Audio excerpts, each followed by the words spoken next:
Na Vukovarskoj Mitnici branitelji su se organizirali kako bi zajedničkim snagama uredili nogometni klub. Kako na Mitnici živi oko 5000 stanovnika i nema ni jednog sportskog kluba, članova, čini se, neće nedostajati. U blizini nekadašnje prve crte branitelji su opet u akciji. Kažu, zajedno smo bili u ratu i zajedno smo i u miru. Svakodnevno se nalaze kako bi poboljšali svoj dio grada.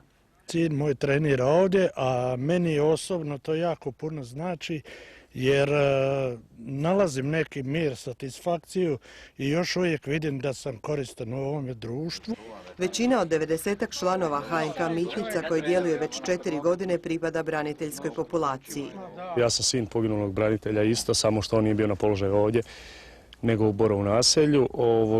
Ja i brat igramo ovdje u klubu i ima nas dosta djece poginulih branitelja i općenito branitelja. U posljednjih nekoliko godina članovi kluba uredili su teren, no sada intenzivno rade na uređivanju klubskih prostorija.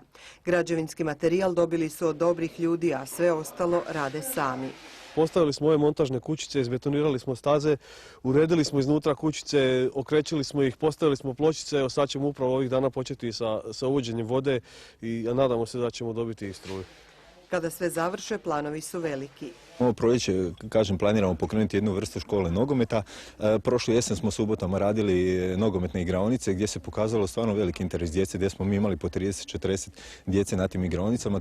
Klub već ima seniorsku ekipu sa 30-ak registriranih igrača, a podmladak jamče i obližnja osnovna škola i vrtić. Za danas toliko, poštovani gledatelji. Doviđenja do sutra kad je s vama u Županijskoj panorami kolegica Marina Gantar.